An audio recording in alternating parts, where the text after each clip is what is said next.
Hey folks, Quill18 here, and welcome to the next part of our Let's Play Dwarf Fortress. I am here with Ava / A Kiss for Luck. Hey you.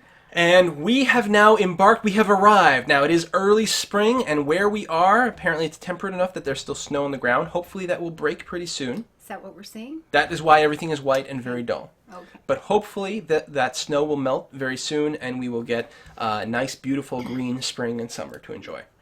Depending on where you embark, some places will have no snow at all, because it's hot all the way through, and some places will be frozen solid all the way through. I have certainly embarked in like the equivalent of, I don't know, Alaska or something, or Siberia. But there we are. So we've got, I forgot, I have not actually clicked over here, so now everyone else can see it. Oh, hi guys. Hey! So yeah, so this is our view. With the mouse wheel we can scale the graphics a little, so depending on what you like, I think I'm going to keep it more like this-ish, just for the video, to make it a little bit clearer for people. So what are we seeing here? Well, we've got a collection of dwarves. We've got the variety of animals we brought with us. Some dogs, some ducks, it's probably a goat. If I want to, I can hit K. Oh, your screen probably won't look like this at first, actually. It'll probably look like this. Okay. You can use tab to change the view. I personally think this is kind of dull. I don't need the region overview, but this is the whole area. Okay. If you hit tab, and then you hit tab again, then you keep your hotkeys over on the right-hand side, and you've got your view over here. Once you get really good and you know all your hotkeys, you can get rid of that. Yeah, that won't be tonight. I usually keep it up there anyway, because the thing is, even if you've got it hidden, as soon as you hit a button that sort of opens up a submenu, it still pops up anyway. Oh. Okay. So I'd rather, if you know what, if it's going to be there most of the time, I'm just going to leave it most of the time anyway. The game starts off paused by default. You can pause and unpause with the spacebar. You can see it says paused up here. You can use your arrow keys to move around the screen and to have a gander. And again, right now we're looking at kind of winter time, so this is very dull. And then over here, there's all this blackness. Well, why is that? The fog of war. It's not the fog of war. In fact, you have perfect vision over the entire map, more or less. What it is, this is a cliff. This is a mountain. Now, and the way I can show that is you can use the less than and greater than symbols on your keyboard to go up and down a level. Okay. Now, if you have the default keybinds, you literally have to be less than and greater than, which actually means shift, comma, or shift period. Okay. If you use the lazy noob keybinds, which are more laptop friendly, they actually rebind it to literal comma and literal period, so you don't have to hold shift. Okay. But if I want, I can go up a level, which is what I'm doing here. So this area right here, which is totally black, because this is a cliff here, and it's totally black. We can't see what's inside here. If we go up one level, we see like the top of the plateau, and we can keep going up a level. And remember, we have a mountain on the right-hand side. It's very mountainous. So we're going to keep going up and up and up and up and up and up a mountain. We're just going up by elevation. Exactly. And there's technically this indication over here is giving you a hint as to what elevation level you're at. And what I can't, whatever. But wow, literally the top of the mountain is off our map at some point. This is a very, very, very sheer cliff. So I can hit F1 at this point to come back to our caravan if we get lost. Now, that's going up. We can also go down. And most of just going down is just this sort of like, it's just rock. We can't see. Even this sort of thing is just sort of like, just noise, just to make it a little bit less pitch black. But because we can't see any of this. But there was one interesting thing. If I went down just one level, we can see water there. So we can't see it on the surface. Because these are trees.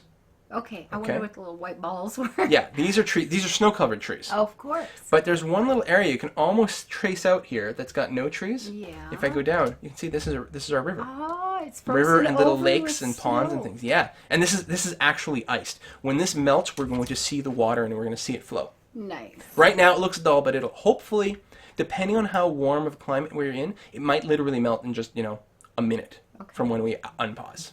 Nice. So this is our starting area, and well, what can we do? Well, there's lots of hotkeys over here.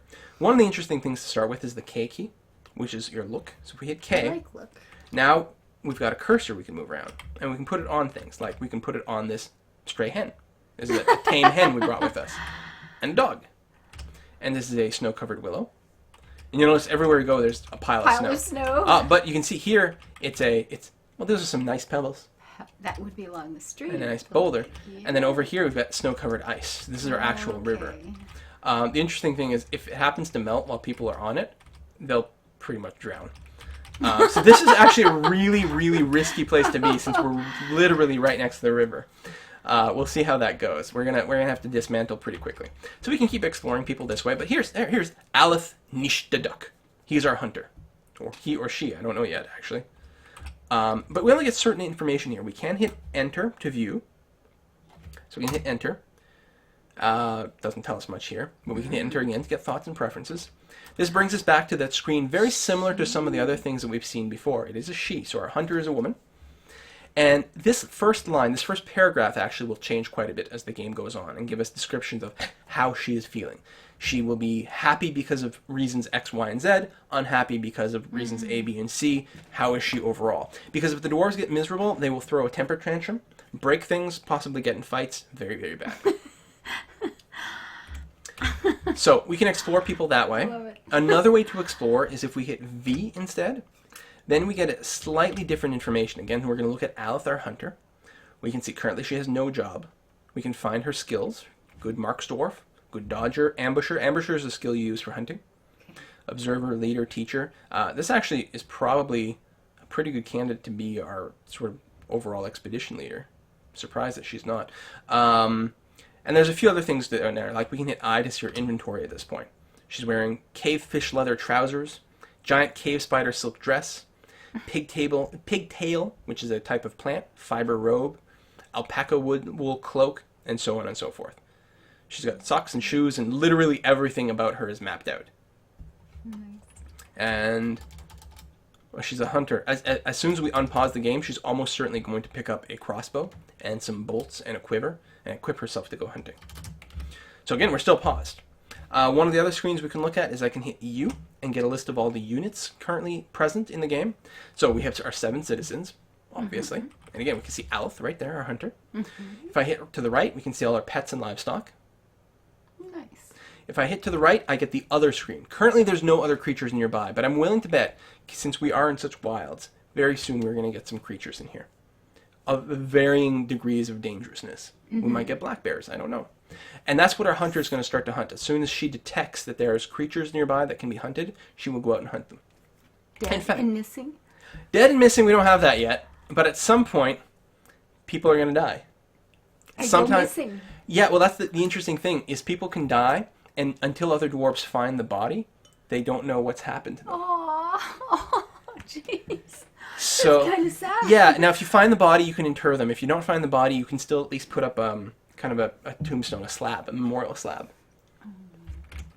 What else? We do have, so if I hit Z, which is a status screen, lots of information. We'll talk about it more later. But one of the interesting things is there's one of the menus is animals. So I'm going to hit animals. And so we have a variety of animals here. Okay, all our animals from before. Now, one of the things I can do is hit enter and toggle pet availability. So this first dog, I can say this female dog can be enter, now available. A dwarf can come to this dog and adopt it as its pet. Oh, okay. Which will make the dwarf quite happy. You'll notice that the cats are uninterested. See, and I can hit enter all I want on it. It doesn't change anything. Dwarves don't adopt cats. Cats adopt dwarves. Oh, so, given a little bit of time, these 2 cats will adopt some dwarves. Oh, that's brilliant. And a dwarf can have many different types of pets. Now, this hunting dog is quite interesting because it is a work animal. It's not available as a pet anymore. I see that. It's trained as a professional. So we can actually assign this to our hunter if we wanted. Now, this is not... It seems smart. It is smart, yeah. This is a little bit beyond just sort of basics, but we may as well do it. So we're going to hit V. I know my hunter is here. I can also find my hunter from the U screen. Okay. Over here, and there's keys down here where I can hit C to zoom to the creature. So again, I have found her. Because our fortress can get quite big, it can be hard to find people. I'm going to hit P for these sort of preferences or profession. P for profession. So I've got L for labor. We'll talk about that way later. But we've got work animals. So I can E. We have one work animal, which is this hunting dog. I'm going to hit enter to select it. So now, this hunter has been assigned one hunting beast. Nice. So she has a dog that will go with her on the hunt. Alright, so we've got that. The real basics is, listen, we're dwarves, we have to get underground. It's just, this is the natural order of things. No one lives on the surface. Good God, there are trees there! And sunlight! We've declared a war on trees. We're going to have to cut down all these trees. I mean, obviously there's no other choice. Now, there's 2 schools of thought when it comes to building your fortress entrance. One option is to dig into the side of the hill. That's what I was thinking, and we have a handy mountain. We certainly do. The other thing we can do is dig straight down. from wherever we want. Okay. A totally equivalent one to the other. It's sort of a sense of style. Okay. So if I dig straight down, what I tend to do is build sort of a fortress around it. Yeah, that would sound good. And make sure there's no water under it. But that is very important, yes. And then, yeah, the other way is to dig into the side of the mountain, which to me, it does feel a little bit more dwarfy to do it that way, doesn't it?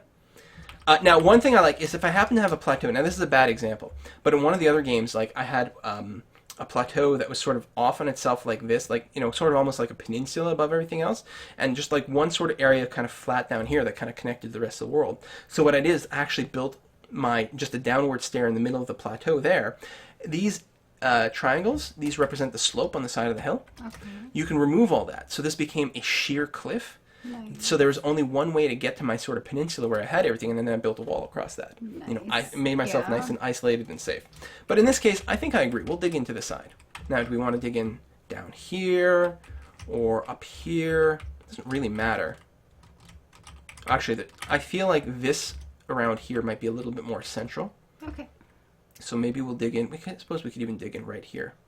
I don't like this little area. Looks complicated. I actually have some exposed gems right here. These are some amethyst clusters. Nice. And we've got some zircon, clear zircon. Interesting. What's The blue stuff? that one down there? There's one more This? there. Yeah. So, okay. This generic gray stuff is clay. Okay. Very easy to dig through. Sounds We can also use it for different stuff. This is stone. This is nice, specifically. Nice? I think it's nice. nice. That's how you say it. So this is actual stone. More work to dig through. On the other hand, you can do cool stuff with it. You can smooth the walls and do engravings on it, and the things can look very pretty and nice. It's actually, there's something to be said when you're just starting out to dig out a place that is just clay or sandy. You can build a very quick micro fortress very quickly, and then build your really real fortress later on. But we're going to be okay here. I feel like sort of digging out like this area here, and then digging into the side that way. Although, ooh, what is this? I think, is that galena? Silver! Just pure silver in the walls. That's gotta be good. You know what we're going to do? We're going to dig here because we can dig out all the silver. Yeah. Although, so here, well, we'll talk about that later probably. It's not bad.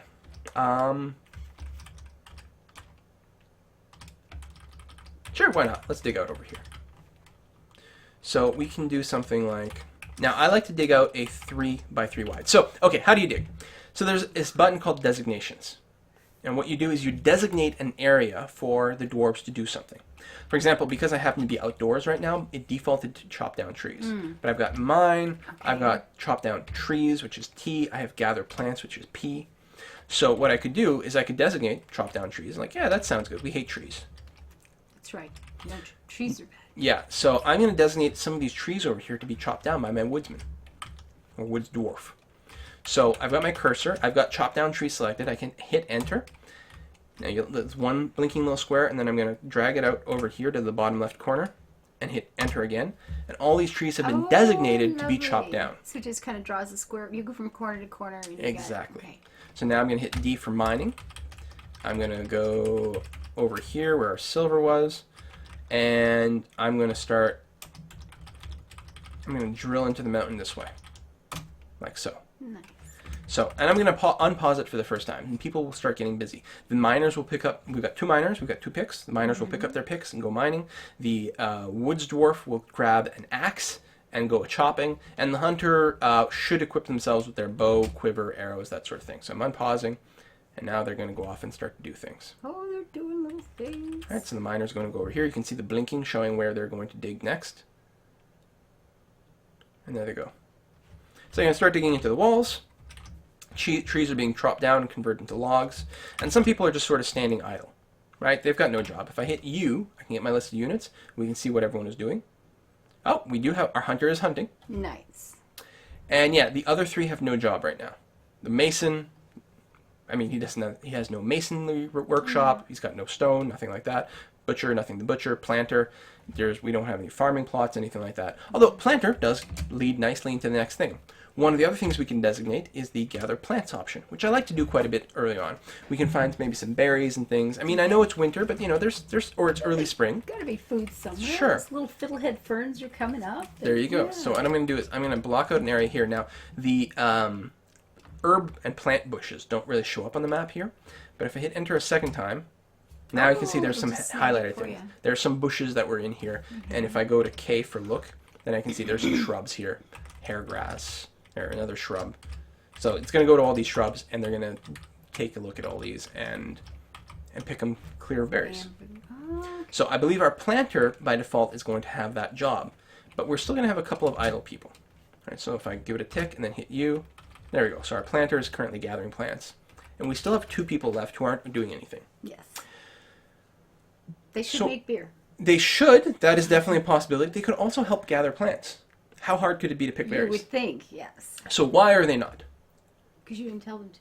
That's right. So if I zoom in our mason over here, Zassit. So I can hit C from here to zoom to that creature. Right? And so there's the general view with G, his various abilities, his inventory on I. Wound status is W. Everything is fine. Everything's in white, which is good. Oh. And Z for his status. We can find out about his thoughts and all that sort of thing. It is a he. And then there's the P, the profession tab, right? And we use this before to assign a work animal. But as I said, there's also a labor button on L. These are all the different labors that can be assigned to a dwarf. Nice. So for example, if I go down here, now if I just use the arrow keys at this point, it's just going to move my cursor around. What I want to do to move this menu down is use the plus and minus keys. So if I go to the farming and related category and hit enter, and if I go down to plant gathering and hit enter, now I have assigned Zazit the labor of plant gathering. So any of them can do the labor things. Any of them can. Anybody can learn to wash dishes. Okay. That's right. So if I hit U, now he's also gathering plants. Nice. Now you can imagine later on your fortress can get as many as 200 dwarves.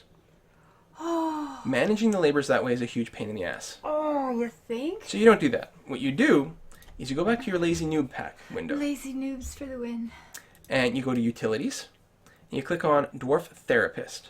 It's a great name. You click Run Program, and you get Dwarf Therapist. And what this does, this is a It keeps you sane. It keeps you sane. It helps keep the dwarves sane. This is a fan-generated program. It ties into the dwarf fortress. It reads your people. We've got all our dwarves over here. So apparently we've got 2 women and 5 men. Oh, that'll be a fun time for somebody. Depending on how you feel. No, Yes. No. Sometimes I've had perfectly balanced forts, like 4 and 3 or something like that. And so, I've had some that went like 6 and 1. And then the next migrant wave as well was like 20 of the same gender as well. Oh. You know, it's not always balanced, but this is not bad. It's not terrible. Anywhere that's highlighted in blue, these are the jobs people have been assigned. Okay. And the white dots show how skilled they are at a job. So for example, we've got Zazit here, who has been assigned the plant gathering ability. Now, he has 0 experience in it. He has no dots, but he's going to be able to pull it off anyway. He'll be slow, maybe he won't get as many berries, I don't know. But eventually he'll also develop experience in it, and that dot will grow. Okay. Right? So, by default, whatever skills your dwarves have, that labor is turned on. But it's not limited to that. You can turn on any other labor you want. So, the other idle person is Nil over here, is currently not doing anything. This is our carpenter, our butcher, our tanner, gem cutter, and so on and so forth. You know what? She's all kinds of handy. She's very handy. She doesn't have time to make babies. Nope, she's gonna be way too. Listen, the babies are like, they're never pregnant. It's just at some point they pop out a baby. They can be in the middle of a battle. I am the They're wrong fighting, race. and just like boop, make a baby. I also think they breed by spores. Everything in this game seems to breed by spores. You can have your animals caged in separate cages in separate parts of your fortress, and they can still have. Actually, I'm not sure they can do it while caged. But I think if one of them is caged and the other one is, I don't know what it is, but they can still breed. So we're going to turn on plant gathering for her. That doesn't actually take effect until we commit changes. So you'll have, if you've got 200, you just go down the list and go click, click, click, click, click. Yeah. Okay. And you can group them. There's all kinds of different ways you can organize them here. So there's actually not much to see at this point, but we can group it by sex, females and males. I often do migration wave. Right now we only have 1 wave, but later on we'll get more of them. You can also organize them by profession. Now they have a profession name generated by the system when you initially have it. But you can actually create your own professions. You can change their nickname and profession name. Oops, not by doing that. Here you can right-click on it and set nicknames and also set custom professions. And I sometimes I do that to organize into different groups. This is much later on. We don't even need to worry about that right now. Mostly what you do, just leave it on to nothing, click the square blue and hit commit. Much easier than going through the other menu. You can also get a glance at the military skills, which is nice when you're forming your military squads. So this is our hunter, obviously a very good marks dwarf, and ambusher and so on. But as it turns out, Zanig over here is also a very good axe dwarf, skilled axe dwarf, and a bit of a dodger as well. So when it comes time to putting together a military, we'll keep that in mind. And then there's social skills that they may or may not have for various roles. So, alright, so that's fine. So we're back in Dwarf Fortress, so now we're going to let it go. Hit U. Indeed. 3 people gathering plants now. Awesome. Very nice. We got someone felling trees, someone hunting. So what do we have? We have 2 Wolverine mans. Mans? Well, 2 Wolverine men. Right, but it's Wolverine man and another Wolverine man, so we have 2 Wolverine mans. 2 Wolverine mans. Listen, I like it. I English great. I don't know what you're saying. We also have a giant wombat. So I'm actually quite curious if we went to see our hunter and we hit the creature over here. So we're going to try to follow our hunter and see what she is up to. Oh, look. Where's she going? She's going to like the edge of the map. She's got her dog. I think she's just roaming. I don't think she's actually found the prey. She's just roaming around looking for it. We'll get an indication when that happens. I'm going to hit F1 to go back to my initial view over here. So we have Oh, they're busy. dug out our little tent. No.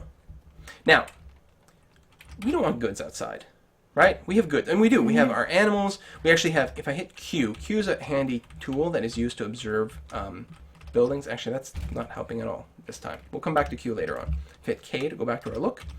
So this is our wagon. This little brown spot over here. This is 3 by 3 square. This is our wagon we came with. Oh, And if I hit T, T can observe an object or a building and show us what's inside as well. So it's loaded with some chestnut logs. Actually, it's made with chestnut wood. Okay. We've got our anvil and all our food and all our stuff, and this is all outside. Listen, at some point, one of those Wolverine mans is going to come over here and start looting our stuff. Yeah. No, we want to move that. Chickens are going to leave. Yeah, They're going to be eaten by something. it probably. So we want to move this inside. So what we want to do is we want to keep digging, and we want to create our little sort of fortress. Now, I like to create a quick little area here close to the surface that we can work with, and then later on build deeper and deeper. But that is far from, like, you know, the only way to go. We could start digging down right away. How do you dig down? Well, I'm happy you asked. Yes. Well, how do we dig down? Right. So mining is for digging on the current level you're on. If you want to go downwards, you have to dig some stairs. Of course. So, for example, what we can do here or anywhere. So over here, for example, I could hit. So I'm on D for designations. I could hit J to make a downward stairway, and I could make maybe like a 3 by 3 area, and someone will come over here and dig these stairs down, and then we'll be down to the next level. Again, we've decided we're not going to do it out here. I wouldn't do it out there. I want to cancel this designation. Yes. I can use X to remove designation. Oh, lovely. Okay. Get rid of that. So over here, I can do the same thing with the J key, right, to dig down. But frankly, we've got a mountain above us. We might end up wanting to go up. In fact, you know what we should probably do is put our stairs a little further over to the right. That's what I was thinking. So let me go back to D for mining, or dig. Dig that way, make a room, put the stairs in that, and it'll go up the mountainside. And we can use the I key for an up-down stairway, and we'll put it at the end over here. So these are going to be up and down stairs. So we'll be able to use these to go up a level and also down a level. I like it. So, but we'll put some more things in this level. Maybe we'll put a nice sort of stockpile so we can easily move all this stuff over to here and store it inside where it'll be safe. Right? I think that's fair. I think so. So we'll have it relatively close to these stairs. We'll make it maybe a 10 by 10 area. If you hit shift, it goes in chunks of 10. Nice. And then we can maybe put a little connection over here. We also may want, especially early on, we might want a few workshops near the surface because that's where we are now. We might want a better, more dedicated workshop area later on. Workshops are good. That's where we get stuff done. Yes. So all workshop buildings are 3 by 3. So we can, I don't know how we want to shape them. We can, sometimes I build sort of, have them all in separate rooms like this, and then I can build like kind of a hallway that way, and then a doorway this way. You can imagine a series of things like that. Or there's no reason why you can't have them in a bigger room. We can we cancel this. We could decide to do something like 3, right? And then another 3, and then another 3. They can literally just be right next to each other. And you can't just drag a row then. It won't. You'll have to do them 3 by 3 by 3. No. I'm just doing that sort of so that I don't lose count. Oh, okay. Because I'm notoriously bad at that. But I can certainly do this, and like that, and then we can have a nice double hallway in the middle, and then some things on the side. Now people can more or less walk through the workshops, but I mean, it's about making it pretty. You should see the sort of things people design. They come up with like fractal room designs that are super involved. And actually, speaking of which, let's go and build a couple of connections here so that people from the workshops can get into our stockpile a little quicker. There you go. All right, so I'm going to jump out of this and unpause it, let the digging resume. Ooh, I just shook my entire desk. And so they can get started there. So there's lots of explaining. So normally this would go quite a bit faster if you're not doing the same level of explaining. This initial build can actually go quite quickly. So we're going to let them go. You don't want to over-designate stuff at this point because, you know, they have to mine all this stuff out. So you end up waiting because they're like, oh, they're starting to mine somewhere else that you're like, well, that's not really as high priority as, you know, maybe the stockpile or this or that or the other thing. But what I often do while they're busy doing that, although hitting D does pause the game again, what I might do is plan out other areas. For example, well, we're going to want a dining room pretty quickly and some bedrooms, right? So again, while I'll probably do a more grandiose thing lower down, we could get that started over here. We got to eat somewhere. Sure. So maybe what we'll do is we'll build a connection here, maybe another connection here, and then we'll build, this will be a dining room, sort of like that. And then maybe a series of bedrooms.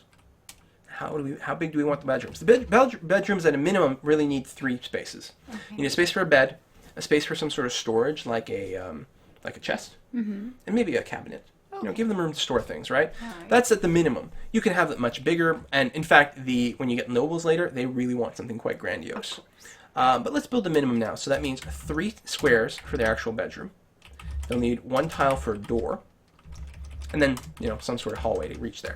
Right. So this actually, even though it looks kind of boring as like this line, this is a perfectly functional bedroom. Yeah. Now, if you want something prettier, I'm also a fan of like that as a very small bedroom. You know, so you put the door here. That just seems rude. Give them some room. Yeah, well, I'm not giving them much room like this either. This is true. So, I mean, these are like quick little dorms. So this is just a long room. You walk in, you have a chest, a bed, a chest. Yeah. Okay. You know, very, very small. This is like a dorm room in university. It really, you know? yeah. The other thing you can do is you can actually set up a sort of public dormitory by having, you know, a bit of an area like this, and you stick some beds in there. So it won't be the dwarves' personal bedrooms, but at least they're not sleeping on the floor. Right. Both of these things are totally viable. But I'm going to get rid of this for now. Yeah, I think I like the little separate ones better. It's short and fast to get it done quick, but... So I'm actually going to disconnect this area so that they don't mine it out yet, because it's a lower priority. In fact, yeah. I'm going to say the same thing for the dining room over here. We've plotted it out, but I want them to focus on the work area first, because we have to get, you know, things going. We need to start brewing beer. So I was about to say we need a brewery. So you very quickly removed those tiles. What were you doing to do that real fast? D was to designate, okay, and then X is to remove designations, and then I was highlighting that. Okay. Now, while the game is paused, over here on the left-hand side, you see the C and H? Yes. C means conflict, or combat. There's a combat going on, and H means hunting. Okay. This is okay. It's our hunter. They're hopefully the both together then. Okay. Yeah, the hunting will always generate the combat. Okay. Over here we've got reports. If we hit R, and we can see what's involved in the combat. It's fighting. The hunter is hunting. The giant wombat is fighting, and either one of these I can click to view the report. They happen to be the same combat, so I'm pretty much going to see the same thing no matter who I click on. But let's click on the hunter and see what's going on. If I go to the top, this is where the fights start. This is the oldest report. Oh my It goes god, down. everything. This combat system is so precise. Look at this. If you've got 2 humanoids fighting, and let's say they're just brawling, they're wrestling. One of them decides to bite down on the other. It'll say the upper right second molar chomps down on the 3rd finger, severing it at the 2nd joint and sending it flying. So here we're shooting copper bolts at the giant wombat. Strike it in the right rear leg, chipping the bone and tearing the tendon. The right rear leg again, chipping the bone, tearing the tendon. Lower body, tearing the muscle and tearing the spleen. And the bolt has lodged itself in the wound. Hitting it in the leg again. The upper body, tearing the muscle and chipping the right false ribs. Ew, this is getting really grim. It can be a little bit. It's actually at the point where the wombat is having trouble breathing, and we can zoom in on it, and we can see the combat there. So we're going to actually cut this is episode kind right of here. brutal. It is. We're going to give you a moment to cope. We're going to add some more alcohol, and we'll start the next part in just a moment. Booze. See you next time, folks.